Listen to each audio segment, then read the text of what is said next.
Vernier caliper होने के बावजूद भी हमें स्क्रू गेज पढ़ने की क्यों जरूरत पड़ रही है कि इसका लीस्ट काउंट बहुत ही कम होता है। इसकी छोटी मेजरमेंट जो है ना बहुत ज्यादा एक्यूरेट है। आपका मेन स्केल, ये आपका सर्कुलर स्केल है, देखो ये पूरा सर्कुलर फॉर्म में।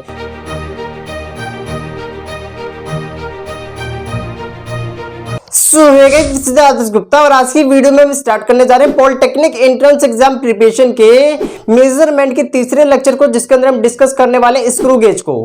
हिंदी मीडियम में अगर हम बात करें तो इसका मतलब होता है पेची माप। आपका जो हम लेक्चर आपको प्रोवाइड कराते हैं दोनों मीडियम में होता है, हिंदी मीडियम और as well as Hindi English medium, दोनों को हम कंबाइन करते हुए चलते हैं। इससे प्रीवियस वीडियो में हमने बात किया था वर्नियर कैलिपर के बारे में। अगर आपने वीडियोस नहीं देखी तो डिस्क्रिप्शन बॉक्स में लिंक है, वहां से आप देख सकते हो। तो हमने अभी तक 2 लेक्चर आपको कंप्लीट करा दिए फिजिक्स के। यह हमारा तीसरा लेक्चर है जो आपका मेजरमेंट का थर्ड लेक्चर कहलाएगा हमारा, ठीक है ना। मेजरमेंट का तीसरा चैप्टर, यानी कि आपका फिजिक्स का पहला चैप्टर हम कर रहे हैं, उसमें मेजरमेंट का तीसरा लेक्चर है। यहां पे आप देख सकते हो स्क्रू गेज आज का हमारा टॉपिक है। तो सबसे पहले हम आपको क्या क्या चीजें पढ़ाएंगे इसके अंदर देख लीजिए। सबसे पहले हम स्क्रू गेज की बात करेंगे, यूज के बारे में, यानी कि हम स्क्रू गेज का यूज क्या क्या है। दूसरी चीज हम बात करेंगे इसके, सबसे पहले तो ये जो आपका कंस्ट्रक्शन है, कंस्ट्रक्शन के बारे में। तीसरी चीज के बारे में बात करेंगे लिस्ट काउंट के बारे में। चौथी चीज के बारे में हम बात करेंगे हम किस तरीके से रीडिंग लेते हैं स्क्रू गेज से। और आपका जो पांचवी चीज होगी उसके अंदर आपको ये बताएंगे कि जीरो एरर क्या होता है, ठीक है, इनकी शून्य त्रुटियां क्या होती है यहाँ पे स्क्रू गेज के अंदर, यानी कि पेची माप के अंदर, ठीक है। तो इन सारे टॉपिक को हम डिस्कस करते हुए चलेंगे। उससे पहले एक चीज मैं आपको बताना चाहता हूं वीडियो हम लेक्चर को आगे स्टार्ट करने से पहले कि हमारे पास वर्नियर कैलिपर था। वर्नियर कैलिपर होने के बावजूद भी हमें स्क्रू गेज पढ़ने की क्यों जरूरत पड़ रही है। जैसे दोनों का काम सेम है, जैसे वो क्या करता था, वो भी जैसे मान लीजिए हमारे पास कोई भी छोटी सी चीज है उसका आपको मेजरमेंट लेना है, कि मान लीजिए लंबाई नापना है या फिर डायमीटर नापना है, तो वो नापने का काम करता था सिलेंडर वगैरह का। उसी तरीके से ये भी यही वर्क करता है। लेकिन फिर इसकी जरूरत क्यों पड़ी हमें, हम जब हमारा काम उससे ही हो जा रहा था तो हमें इसकी जरूरत क्यों पड़ी है, इसके बारे में हम बात करते हैं। इसकी जरूरत इसलिए पड़ी है क्योंकि इसका ज्यादा एक्यूरेट मेजरमेंट, एक्यूरेट का क्या मतलब कि ज्यादा सटीक जो मेजरमेंट है वो इसका है, ठीक है। क्यों, ये आपने कैसे कह दिया भैया, तो ये चीज आपको ध्यान रखनी है। जो आपका वर्नियर कैलिपर होता है वो सिर्फ पॉइंट के बाद 2 डिजिट तक ही नाप सकता है, लेकिन ये 3 डेसिमल पैलेस तक ही नाप सकता है, ठीक है, इस तरीके से। तो ये इसका फायदा है। तो ये चीज आपको ध्यान रखनी है कि इसका लीस्ट काउंट बहुत ही कम होता है। इसकी छोटी मेजरमेंट जो है ना बहुत ज्यादा एक्यूरेट है। जैसे मान लीजिए आपके पास ये स्केल था, तो स्केल का सबसे छोटा मेजरमेंट कितना है, 1 mm है। और लेकिन वर्नियर कैलिपर का मैंने बताया था वर्नियर कैलिपर का 2nd डिजिट तक होता है, इस तरीके से इसका 3 डिजिट तक होता है। तो ये बहुत ही फायदेमंद होगा हमारे लिए, ठीक है, डेसिमल के बाद। तो ये ज्यादा एक्यूरेट मेजरमेंट इसलिए ले पाता है क्योंकि इसका लीस्ट काउंट बहुत ही कम है ना, वर्नियर कैलिपर से भी कम है। तो देखते हैं इसको। सबसे पहले यहाँ पे देख लीजिए। अब हम बात यूजेस मैंने आपको बता दिया, जरूरत क्या है ये बता दिया। अब हम बात करते हैं कंस्ट्रक्शन के बारे में। तो यहाँ पे आप फिगर दे सकते हो, देख सकते हो यहाँ पे आपका फिगर है। सबसे पहले आपको वर्नियर कैलिपर की अगर हम याद दिलाते तो वहां पे 2 स्केल थे, एक तो आपका मेन स्केल था, दूसरा आपका वर्नियर स्केल था, है ना, याद है आप लोगों को। इसी तरीके से यहाँ पे क्या होता है, यहाँ भी 2 स्केल होते हैं। जैसे आपको ये दिख रहा है, ये होता है मेन स्केल और सर्कुलर स्केल होता है। वहां पे वर्नियर था, यहाँ पे क्या है, सर्कुलर है। सर्कुलर किस टाइप का होता है, मतलब सर्कुलर फॉर्म में होता है। आपको फिगर भी दिख जाएगा, ठीक है, फिगर आपको दिख जाएगा। और चाहे तो आप यहाँ भी देख सकते हो, इस तरीके से सर्कुलर फॉर्म में होता है, दिख रहा है आपको, इस तरीके से सर्कुलर होता है, पूरा ऐसे गोल से घुमा हुआ है इस तरीके से, और इसके ऊपर इस तरीके से मार्क्ड होता है, जैसे कि आप यहाँ पे भी देख सकते हो, ये सर्कुलर फॉर्म में होता है। तो 2 स्केल होते हैं, कौन कौन से, मेन स्केल, दूसरा सर्कुलर स्केल होता है। दूसरी चीज आपको ये ध्यान रखना है कि जो आपका मेन स्केल होता है उसके ऊपर मार्किंग होती है mm में। जैसे कि आप देख सकते हो जो डेसिमल, ये जो आपके डिवीजन है, ये कितने का है, ये 1-1 mm का, 1 mm, 2 mm, 3 mm, 4 mm, 5 mm, 6 mm, इस तरीके से आपके पास, ठीक है ना। तो ये चीज आप ध्यान रखिएगा। यहाँ पे आपका आ जाएगा 5 mm, ये 10 mm, और यहाँ पे क्या आ जाएगा आपके पास 15 mm, और ये 20 mm। तो ये mm में आपका मार्क्ड है। लेकिन जो सर्कुलर स्केल होता है इसके ऊपर कोई भी मार्किंग नहीं होती है, ना तो सेंटीमीटर में, ना ही mm में, और ना ही किसी भी चीज में। इसमें इसके ऊपर कोई भी मार्किंग नहीं है। जैसे वहां पे वर्नियर कैलिपर के ऊपर नहीं था, इसी तरीके से यहाँ पे वर्नियर, मेरा मतलब सर्कुलर स्केल के ऊपर नहीं है। वहां पे वर्नियर स्केल के ऊपर नहीं था ना, यहाँ पे सर्कुलर स्केल के ऊपर कोई भी मार्किंग नहीं होगी। तो ये चीज आप ध्यान रखिएगा। तो 2 स्केल के बारे में मैंने बताया। यहाँ पे कंस्ट्रक्शन में पहला कौन सा होता है, मेन स्केल, इस तरीके से होता है, और सर्कुलर इसके ऊपर की तरफ होता है ऐसे, है ना। ये देखो, ये मेन है, ये सर्कुलर ऐसे इस तरीके से इसके ऊपर चढ़ा हुआ है। तो ये चीज आपको ध्यान रखनी है। अब यहाँ पे सुनिए, अब हम बात करते हैं कंस्ट्रक्शन की। तो आपको मेन और सर्कुलर स्केल समझ में आ गया। यहाँ पे जो आपको दिख रहा है ये क्या, रिचर्ड है ना, ये रिचर्ड है हमारा, और ये क्या हमारा फ्रेम है, ये दिख रहा है आपको फ्रेम, इसको बोलते हैं स्टड। ये क्या आपका स्क्रू है, ठीक है, स्क्रू। जैसे आपने देखा होगा, नट देखा आपने, नट बोल्ट आपने देखा होगा इस तरीके से, ऐसे इस तरीके से, राइट। अब इसके अंदर अगर आप देखोगे तो इस तरीके से होता है कि नहीं होता, ये नट के अंदर ऐसे। तो ये जो होता है ना, इसको बोलते हैं हम स्क्रू। या फिर आप पिच भी बोल सकते हो। ये जो दिख रहा है आपको इस तरीके से साइड, इसको हम क्या बोलते हैं, देखो इस तरीके से जो दिख रहा है ना आपको ऐसे होता है नट के अंदर, तो जो तो कसता है उसको, तो इसको हम क्या बोलते हैं, पिच बोल दो, या फिर आप बोल सकते हो इसको स्क्रू। तो ये क्या हमारे पास स्क्रू है, ठीक है, उसी टाइप का ये। अब यहाँ पे इतनी चीज आप लोग को क्लियर है। अब यहाँ पे एक चीज मैं और बताना चाहता हूँ कि हम करते क्या है, देखिए इसका यूज क्या है। सबसे पहले ना ये चिपका हुआ होता है, मतलब जब क्लोज होता है, तो क्लोज जब ये होता है तो ये यहाँ पर स्टड और ये स्क्रू इसमें ऐसे अटैच होता है, ठीक है। ये अभी बंद है, पूरा बंद है। अगर आप इसको ओपन करोगे, एक चीज और, अगर ये बंद होता है ना तो यहाँ पे एक प्रेफरेंस लाइन होती है, जैसे लाइन दिख रही है आपको यहाँ पे, देखिए ये लाइन होती है ऐसे, ये लाइन होती है। जब आप इसको क्लोज करोगे तो ये वाली जो चीज है ना वो अंदर की तरफ आ जाएगी पूरी, और पूरी आ जाएगी। और यहाँ पे जो आपका सर्कुलर स्केल है, इसके ऊपर 0 1 2 3 ऐसे ऐसे मार्क्ड होता है आपका। तो ये क्या होता है कि इसका 0, जैसे मान लो यहाँ पे कहीं सर्कुलर पे भी तो 0 होगा, तो उसका 0 यहीं पे इस वाली लाइन पे ही आके इस तरीके से कोइंसाइड होता है ना, ऐसे। जैसे मान लो ये मेन स्केल था हमारे पास, ये मेन स्केल का यहाँ पे 0 है, इस तरीके से यहाँ पे 0 है। अब जो सर्कुलर स्केल आएगा ना इस तरीके से, सर्कुलर स्केल का 0 भी यही टकराएगा इस तरीके से। तो जब ये क्लोज होता है तब की बात कही जा रही है। तो अब इतनी चीज आप ध्यान रखिएगा। तो ये इस तरीके से है। अब हम क्या करेंगे, मान लीजिए हमने इसको ओपन करा, मान लो मुझे इसका डायमीटर नापना है, तो हमने इसको ओपन कर दिया। ओपन करने के बाद हम इसको यहाँ पे लगाएंगे, है ना, यहाँ पे स्टड और स्क्रू के बीच में, और इसको वहां से बंद करेंगे इस तरीके से लाके। बंद करोगे, पूरा जब कस जाएगा तो आपको अगर चेक करना है कि थोड़ा सा ही ढीला तो नहीं है, बिल्कुल टाइट हो गया नहीं हो गया है, तो आप क्या करो, रिचट को ऐसे घुमाओ, यहाँ पे कट कट आवाज आएगी, यानी कि कुछ आवाज आती है कट करके, तो इसका मतलब है कि आपका बिल्कुल फिक्स हो चुका है। तो ये रिचट का काम हो गया। तो इतनी चीज आप लोगों को क्लियर है। अब यहां पे हमने आपको बता दिया कंस्ट्रक्शन, 2 स्केल होते हैं, मेन स्केल और सर्कुलर स्केल। मैंने बताया कि कैसी मार्किंग होती है उनके ऊपर। अब हम बात करते हैं यहां पे, सुनिए, पिच के बारे में। सबसे पहले एक खास बात है कि स्क्रू गेज जो है किसके प्रिंसिपल पर वर्क करता है, तो आपको ध्यान रखना, माइक्रो, यहां पे देख सकते हो माइक्रोमीटर के प्रिंसिपल पर वर्क करता है। सबसे इंपॉर्टेंट क्वेश्चन है, एंट्रेंस एग्जाम में आ सकता है कि जो आपका स्क्रू गेज होता है किस पे वर्क करता है, माइक्रोमीटर के प्रिंसिपल पे वर्क करता है। ये आपको ध्यान रखना है, लगा दीजिएगा। अगला यहाँ पे हमारा जो टॉपिक है पढ़ते पिच। पिच क्या होता है, जैसे आपको दिखाया था नट में, आपने देख रखा है ना, इस तरीके से जो नट होता है उसमें जब कसते हैं तो वहां पे आप देखते हो ना इस तरीके से धारी धारी सा नहीं होता, उसी को बोलते हैं पिच। इस तरीके से यहां भी ये होता है। अब ये जो पिच है, मेरा मतलब ये स्क्रू है, स्क्रू का जो ये दिख रहा है ना, इसको हम बोलते हैं पिच। यहां से लेकर यहां तक की जो दूरी है ना, 2 कॉन्जिक्यूटिव स्क्रू के बीच में जो दूरी है उसको हम क्या कहते हैं, पिच कहते हैं, ठीक है। इसको हम क्या कहेंगे, पिच। अब यहाँ पे ध्यान से सुन लीजिए, जैसे मैंने लिखा हुआ पिच क्या है आपका, डिस्टेंस बिटवीन 2 कॉन्जिक्यूटिव थ्रेड। इसको हम थ्रेड भी बोलते हैं, आप चाहो तो इस पूरे को स्क्रू बोल दो, या फिर जो थ्रेड है, जो ये थ्रेड है, इन थ्रेड्स के बीच में, यानी कि 2 थ्रेड्स के बीच में जितनी दूरी होती है उसको हम क्या बोलते हैं, पिच बोलते हैं। या फिर दूसरी चीज, दूसरा डेफिनेशन में मैंने लिख रखा है, या फिर distance moved by screw due to 1 complete rotation. यहां पे क्या होता है, जैसे मान लो आपने इसको पूरा घुमा दिया, इसके ऊपर जो मार्किंग होती है ना 100 तक होती है जनरली। यहाँ पे आपको ध्यान रखना, ऑर्डिनरी जो होता है ना आपका, ऑर्डिनरी स्क्रू गेज होता है, जैसे आपके लैब वगैरह में जो होते हैं, यहाँ पे जो सर्कुलर स्केल होता है उसके ऊपर मार्किंग कितनी होती है आपकी, 100 तक होती है। जैसे मान लो यहाँ पे स्टार्ट हुआ 0 से, 0 1 2 3 4, फिर इस तरीके से घूमते घूमते 100 तक होता है पूरा। तो ये जब पूरा 100 ऐसे इसको घुमा दोगे ना, इसको यहाँ से पकड़ के जब ये 100 ऐसे घुमा दोगे, तो यहाँ से ये दिख रहा है आपको, जैसे मान लो यहाँ पे 20 से 21 तक जाना है, तो ये 21 तक जाने के लिए क्या करेगा, अब मान लो अभी 20 पे था, इस तरीके से अभी 20 पे,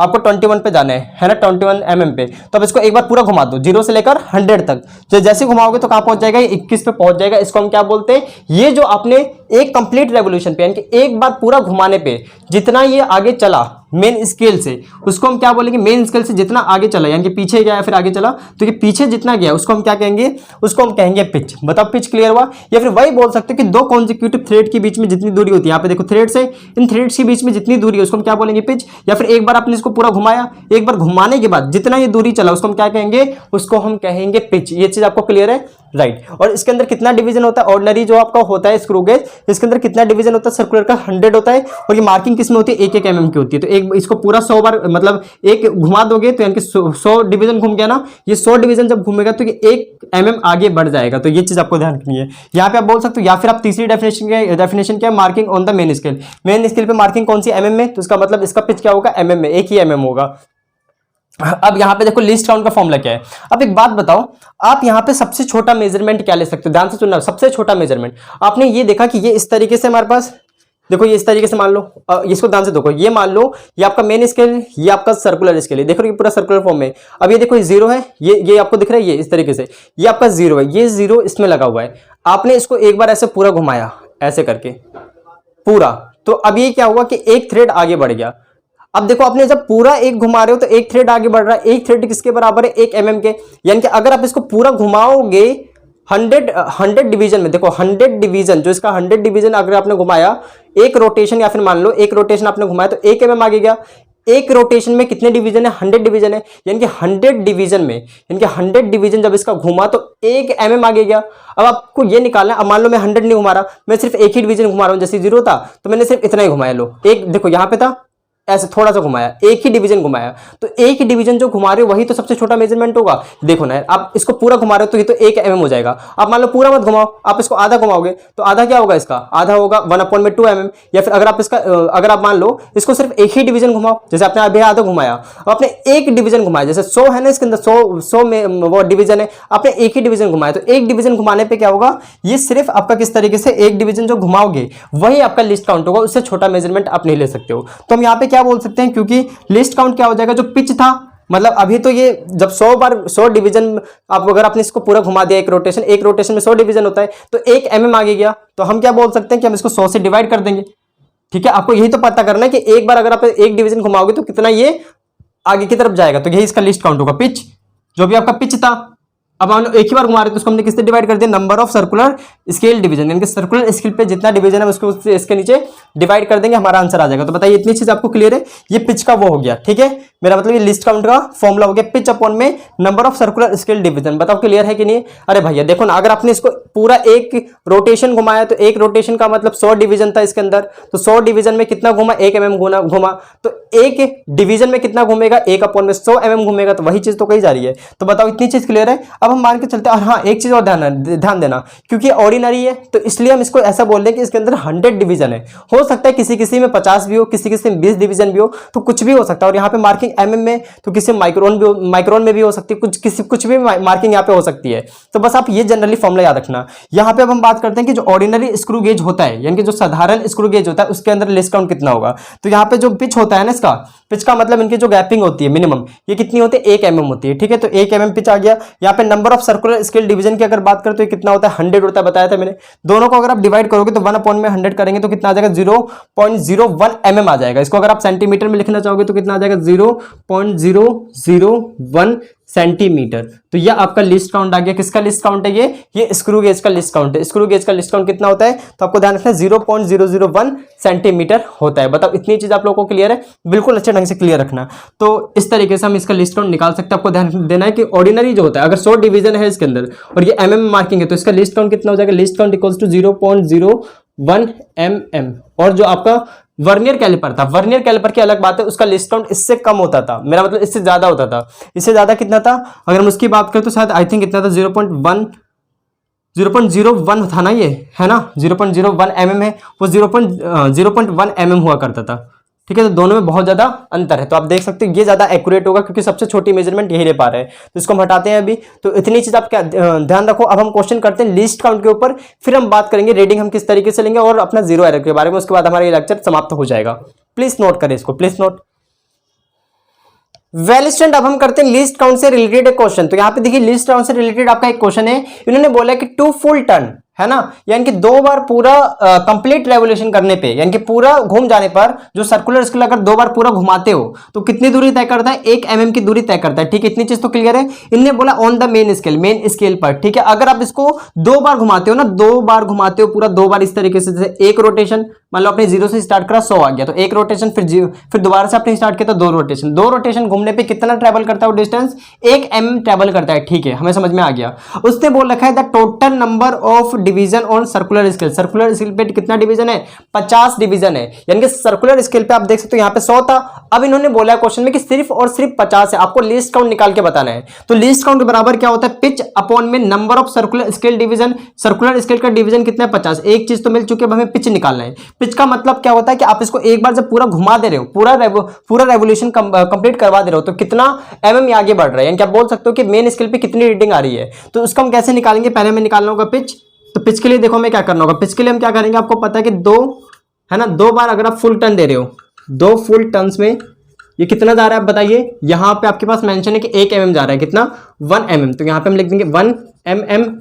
और यहां पे अगर मान लो आपको निकालना हो 1 फुल टर्न में, तो 1 फुल टर्न यहां पे हम लिख लेते हैं। 1 फुल टर्न में कितना जाएगा ये, तो यहां पे हम लिख लेंगे 1 अपॉन में ये 2 आ जाएगा, तो यहां पे हम लिख देंगे 1 अपॉन में 2 mm। तो बताओ इतनी चीज क्लियर है। तो हम बोल सकते हैं कि यहाँ पे क्या आ जाएगा, पिच। ये हो गया हमारा पिच। तो पिच इक्वल्स टू 1/2 है, तो इसको हम लिखेंगे तो 0.5 mm आ जाएगा। बताइए इतनी चीज आपको क्लियर है ना? बिल्कुल। तो यहाँ पे पिच बराबर क्या आ गया? 0.5 mm आ गया। अब हमें क्या निकालना है बताइए? अब हमें निकालना है लीस्ट काउंट, और यहाँ पे आपको सर्कुलर स्केल का पूरा डिवीजन देख रहा है 50 है, तो यहाँ पे आपको पता है least count equals to pitch, है ना? पिच कितना आपका 0.5 है, तो 0.5 आ जाएगा। नीचे क्या आपके पास 50 है, तो हमने यहाँ पे 50 लिख दिया। इसको हम इससे कट कर देंगे पूरा, तो देखो कट करोगे तो यहाँ पे आएगा 0.1, और यहाँ पे कितना आ जाएगा? 10 आ जाएगा। तो यहाँ पे हम लिख सकते हैं 0.01 mm, यह आ गया आपका आंसर। इस तरीके से हमने निकाल दिया। तो लिस्ट काउंट क्या है आपके पास? 0.01 mm आ गया। ठीक है, तो ये आपको ध्यान रखना है, ये आपका लिस्ट काउंट इस तरीके से निकल के आ जाएगा। तो इस तरीके से आपको लिस्ट काउंट वाले क्वेश्चन करने हैं। पहले आप देख लो, पिच निकाल लो, टोटल डिवीजन 50 था, डिवाइड के आंसर आ गया। इस तरीके से आपको करना था। प्लीज नोट करो, फिर मैं बात करता हूं किस तरीके से आपको रीडिंग लेनी चाहिए। Please note. वेल स्टूडेंट, अब हम बात करते हैं रीडिंग के बारे में। तो यहाँ पे देखिए हमारे पास अब सर्कुलर स्केल है। अब हम इससे रीडिंग किस तरीके से लेंगे? जैसे मान लीजिए मुझे इसका डायमीटर नापना है, तो हम रीडिंग किस तरीके से लेंगे? आपको इतनी चीज तो पता है, हम यहाँ पे इसको फंसा देंगे, फिर हम इसको सर्कुलर वाले को आगे की तरफ ढकेलेंगे, इस तरीके से ये पूरा कस जाएगा। यहाँ से हम चेक कर लेंगे एक बार, फिर हम इसका डायमीटर आके लेना कैसे? इन दोनों स्केल का यूज करके, यानी कि आपका मेन स्केल और सर्कुलर स्केल का यूज करके किस तरीके से हमें रीडिंग लेना है। तो यहाँ पे ध्यान से सुनिएगा। सबसे पहले आपको क्या करना है? लिखना है मेन स्केल रीडिंग प्लस में सर्कुलर स्केल रीडिंग, दोनों रीडिंग को इस तरीके से कंबाइन करना होगा। यहाँ पे मेन स्केल रीडिंग का क्या मतलब है? ध्यान से सुनिए। मेन स्केल रीडिंग का क्या मतलब है? Reading on main scale. Main scale की आपको रीडिंग लेनी है just before zero of circular scale, यानी कि सर्कुलर स्केल के जीरो से पहले जितनी रीडिंग है उसको नोट डाउन करके यहां पे लिख लेना है। इसको हम क्या बोलेंगे? Main scale reading. मुझे पता है समझ में नहीं आ रहा, कोई बात नहीं, रुकिए मैं अभी आपको बताता हूं। जैसे यहां पे देखिए हमारे पास फिर है आपके पास सर्कुलर स्केल रीडिंग। पहले हम बात करते हैं मेन स्केल रीडिंग लेनी कैसे। तो यहां पे देख लीजिए, ये आपका मेन स्केल था, ये मेन स्केल का बेस है, इसको हम बोलते हैं बेस लाइन। ये दिख रहा है आपको, इसको हम कहेंगे बेस लाइन। ये जो लाइन दिख रही है बेस लाइन है। यहां पे आपके पास क्या है? ये सर्कुलर स्केल है, तो हमने इसको बोल दिया सर्कुलर स्केल है आपके पास ये। अब यहाँ पे देखिए, ये जो आपका देखो, इसने इसको यहाँ पे कट किया, यहीं पे रुक गया। जैसे मान लो आपने इसको यहाँ पे लगाया है ना, इस तरीके से हमने कस दिया, फिर 4 से पहले पहले रुक गया। ये आप देख सकते हो सर्कुलर स्केल यहाँ पे रुक गया ना, बेस लाइन से पहले पहले, 4 से पहले पहले। तो ये जो रीडिंग है आपकी 4, इसको आपको नोट करके यहाँ पे लिख देना है। यहाँ पे कितना आ जाएगा? 4 आ जाएगा। तो ये चीज आपको ध्यान रखना। जैसे मान लो यहाँ पे इस तरीके से एक और चीज आ जाती है, तो यहाँ पे क्या आ जाता है? 5। तो इस तरीके से जहां भी रुक जाओ उसको आपको नोट कर लेना। जैसे यहाँ पे ये देख सकते हो, ये यहाँ पे इससे आगे की तरफ कौन सी रीडिंग है? देखो यहाँ पर है ना सर्कुलर वाला, इससे आगे की तरफ क्या रीडिंग है हमारे पास? 4। तो यहाँ पे क्या आ जाएगा? 4।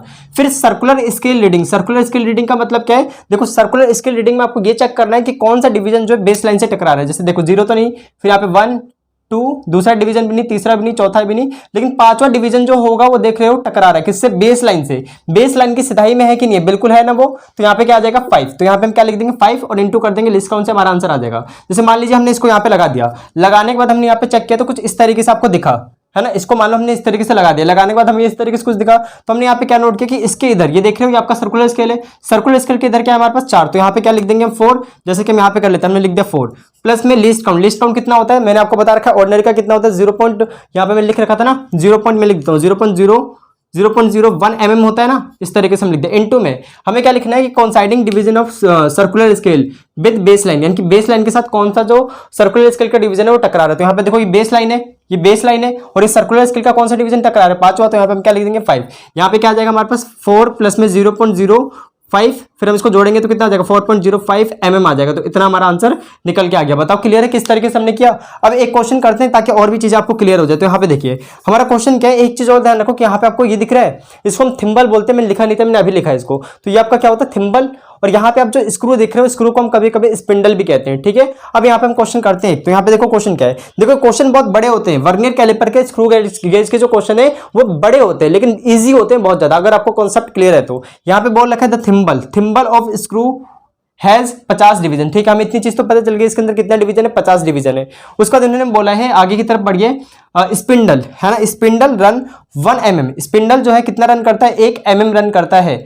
When the screw is turn through, देख सकते हो 2 रेवोल्यूशन, जब हम इसको 2 रेवोल्यूशन घुमाते हैं, तो यानी कि जब भी आप इसको 2 रेवोल्यूशन घुमाते हो सर्कुलर स्केल को, तो कितना मूव करता है? ये 1 mm मूव करता है मेन स्केल। अब यहाँ पे आगे पढ़िए क्या दे रखा है इन्होंने, when the screw is used to. अब हम क्या कर रहे हैं? इस स्क्रू का यूज कर रहे हैं किसके लिए? मेजर करने के लिए द डायमीटर ऑफ वायर, एक वायर का डायमीटर नापने के लिए। तो जो रीडिंग आती है मेन स्केल में, मेन स्केल में कितनी रीडिंग आती है आपकी? देख सकते हो यहाँ पे 0.5 mm आती है। और यहाँ पे बोल रखा है reading on the thimble. Thimble का मतलब यही चीज आपका सर्कुलर स्केल। सर्कुलर स्केल के अंदर कितनी रीडिंग आती है? 27 डिवीजन जो होता है वो मेन यानी कि जो बेस लाइन होता है उसके साथ कॉन्साइड करता है 27वां डिवीजन। तो आपको यहाँ पे निकाल के बताना है वायर का डायमीटर। तो वायर का डायमीटर हम किस तरीके से निकालेंगे देखिए। तो वायर का डायमीटर आपको निकालना है। तो वायर के डायमीटर निकालने के लिए आपको सबसे पहले यहाँ पे क्या करना होगा देखिए, यहाँ पे ना आपको लिस्ट काउंट निकालना होगा। तो यहाँ पे बताओ 50 डिवीजन है, कितने आपके पास 50 डिवीजन है। अब आप ये निकालो पिच कितना है। पिच का मतलब समझते हो ना कि इन्होंने बोल रखा है 2 रोटेशन, यानी कि 2 रोटेशन करने पे, मैं रोटेट लिख देना हूं सिर्फ, रोटेशन करने पे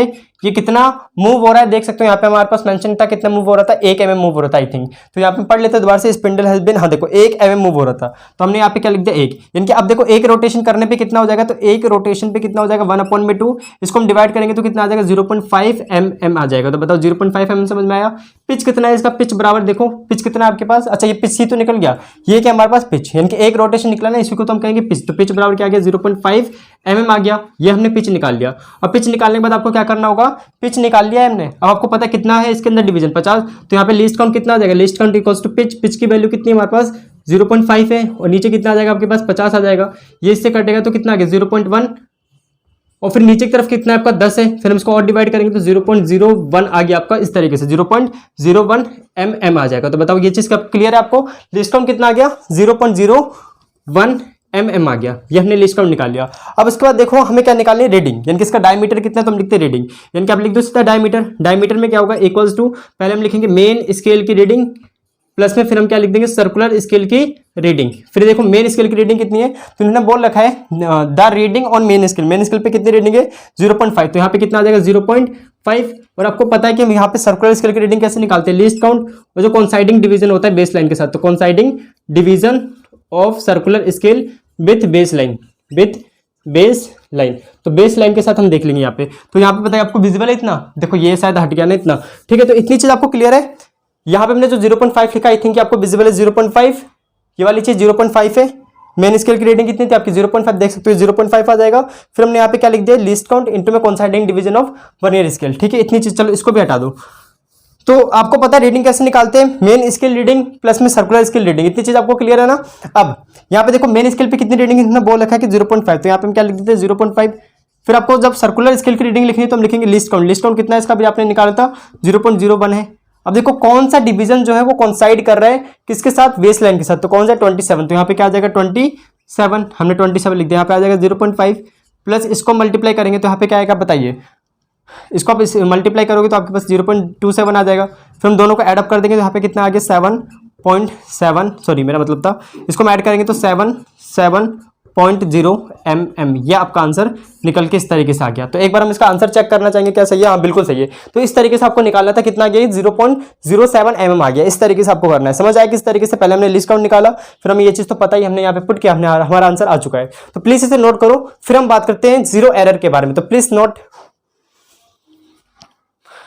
वेल स्टूडेंट, अब हम बात करते हैं जीरो एरर के बारे में। तो यहाँ पे देखिए जीरो एरर का क्या मतलब है, यहाँ पे जीरो एरर का ये मतलब है कि if zero of circular scale do not coincide with the base line.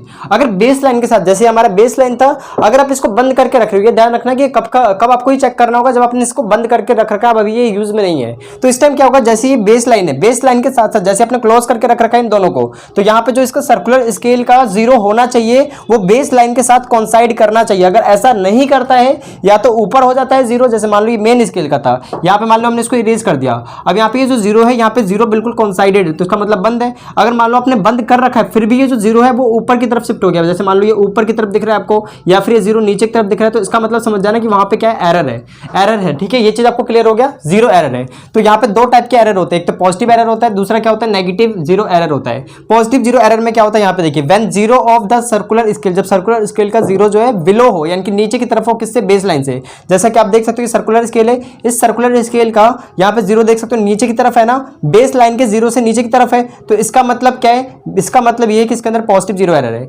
Negative zero error में आप देख सकते हो नेगेटिव जीरो एरर है। इस नेगेटिव जीरो एरर में आप देख सकते हो कि जो आपका जीरो होता है सर्कुलर स्केल का, वो ऊपर की तरफ होता है मेन स्केल की बेस लाइन से, जैसा कि ऊपर की तरफ है, तो इसको हम क्या बोलेंगे, नेगेटिव जीरो एरर। तो इतनी चीज क्लियर है। अब यहाँ पे एक बात ध्यान रखो कि मान लो आपने इसको बंद करके रख रखा है, अभी एक के ऊपर एक कॉन्साइड होने चाहिए, तो मतलब बेस लाइन के साथ होना चाहिए इसका जीरो, अभी तो है नहीं इस वाले कंडीशन में, ये नीचे की तरफ है। तो जब आप इसको मेजर करोगे तो एक बात बताओ, जब आप इसको नापने जाओगे तो यहाँ पे होगा क्या, आपको इतनी रीडिंग तो फालतू दिखेगी। देखो अभी 0 पे नहीं है तो इसका मतलब इतनी रीडिंग तो आपको फालतू दिखी ना, ये इतनी रीडिंग तो फालतू आई। अगर 0 पे होता तो ठीक होता, अभी तो इतनी रीडिंग ही फालतू है, तो इसको हमें घटाना पड़ेगा कि नहीं घटाना पड़ेगा। जो भी आपकी रीडिंग आएगी उसमें से इतना हमें घटाना पड़ेगा क्योंकि फालतू रीडिंग है। तो इसको हम निकालेंगे कैसे, पहले तो हमने बोला कि पॉजिटिव जीरो एरर को निकालने का क्या तरीका है, लीस्ट काउंट जो आपका होता है। फिर हम क्या लिखेंगे, coinciding division of circular scale, यानी कि सर्कुलर स्केल का जो कोइंसाइडिंग डिवीजन है। देखो कौन सा डिवीजन ने कोइंसाइड किया, तो ये 0 हो गया। यहाँ पे पहला डिवीजन, ये दूसरे डिवीजन जो है बेस लाइन के साथ कोइंसाइड कर रहा है, तो दूसरे डिवीजन को हम इसके साथ मल्टीप्लाई करेंगे, ये आपका आ जाएगा पॉजिटिव जीरो एरर। अब हम क्या करेंगे, करेक्ट रीडिंग निकालने के लिए जो अपने रीडिंग ले रखी है उसमें से जीरो एरर को घटा देंगे, हमारा आंसर आ जाएगा। तो ये चीज आपको क्लियर है। अब यहाँ पे जैसे कि सेम इसी तरीके से हम यहाँ भी करेंगे, लेकिन यहाँ पे एक चीज आपको ध्यान रखो, क्योंकि इतना तो आपका देख सकते हो इतना पहले से ही है, यानी कि इतनी रीडिंग तो इसके अंदर जो है कम आ रखी है ना। अगर ये 0 पे होता तो इतना और ऊपर जाता कि नहीं, अगर 0 के साथ कोइंसाइड करता, इतना पहले से ही जा रखा है, तो इतना इसका मतलब ये कि इतने का शॉर्टेज है हमारे पास। तो हम इसको क्या बोलेंगे, नेगेटिव जीरो एरर, क्योंकि यहाँ पे हमारे पास शॉर्टेज है। तो इसके लिए हम क्या करेंगे, पहले लिस्ट काउंट वही चीज, फिर आपको कोइंसाइडिंग डिवीजन, यानी कि कौन सा डिवीजन जो है इसके साथ कोइंसाइड कर रहा है उसको हम चेक कर लेंगे। फिर लिस्ट काउंट इंटू में कोइंसाइडिंग डिवीजन को मल्टीप्लाई करेंगे, नेगेटिव में आएगा। करेक्ट रीडिंग क्या होगी आपके पास, रीडिंग। और फिर आपको मैंने बताया था कि इतनी रीडिंग तो हमारे पास शॉर्टेज है, तो इसको हम क्या कर देंगे, देख सकते हो माइनस तब पहले से ही होता है, ये माइनस में क्योंकि नेगेटिव है तो दोनों जुड़ जाएंगे, आंसर आ जाएगा। चाहे ऐसे समझो चाहे कॉन्सेप्ट से समझो, बात एक ही है। तो इसी के साथ स्टूडेंट हमारा ये लेक्चर पूरा कंप्लीट हो जाता है। और किसी भी क्वेश्चंस में अगर जीरो एरर का क्वेश्चन आता है तो आपको बता देगा कि उसका जब स्टार्टिंग में यानी कि मेजरिंग करने से पहले जो इसका जीरो था सर्कुलर स्केल का, ऊपर की तरफ था या फिर नीचे की तरफ था, आपको दे देगा क्वेश्चन भी। तो हमारा आज का लेक्चर पूरा अच्छे ढंग से कंप्लीट हो चुका। आई थिंक आपको अब कोई भी दिक्कत नहीं होगी। तो इसी के साथ स्टूडेंट और एक चीज और ध्यान रखना, जैसे कि मान लो किसी भी स्टूडेंट में जीरो एरर है तो आपको एक चीज ध्यान देना कि करेक्ट रीडिंग तो आप निकाल लोगे, मेरा मतलब है ट्रू रीडिंग, यानी कि जो रीडिंग होती है तो निकाल लोगे। कैसे निकालोगे, मेन स्केल रीडिंग प्लस में सर्कुलर स्केल रीडिंग। फिर इसको निकालने के बाद आपको जीरो एरर निकालना होगा, फिर जीरो एरर के बाद आपको क्या करना होगा, उसको माइनस करना होगा, आपका आंसर आ जाएगा। तो इसी के साथ स्टूडेंट आज का वीडियो हम यहीं पे खत्म करते हैं। नेक्स्ट वीडियो में देखेंगे सिग्निफिकेंट फिगर, यानी कि सार्थक अंक के बारे में हम देखेंगे। और फाइनली आपका जो मेजरमेंट है, मेजरमेंट का पूरा कॉन्सेप्ट आपको क्लियर हो जाएगा। उसके बाद आपके पॉइंट क्वेश्चन करा देंगे अरिहंत के। तो इसी के साथ स्टूडेंट वीडियो को हम यहीं पे खत्म करते हैं। अगर आपको वीडियोस पसंद आई है तो प्लीज कम से कम आप सब शेयर जरूर करिए, और प्लीज कमेंट बॉक्स में जरूर लिखा करो कि आपको वीडियो कैसी लगी है। तो इसी के साथ वीडियो को हम यहीं पे खत्म करते हैं। मिलेंगे अपने नेक्स्ट वीडियो में। पढ़ाई करते रहें। All the very best.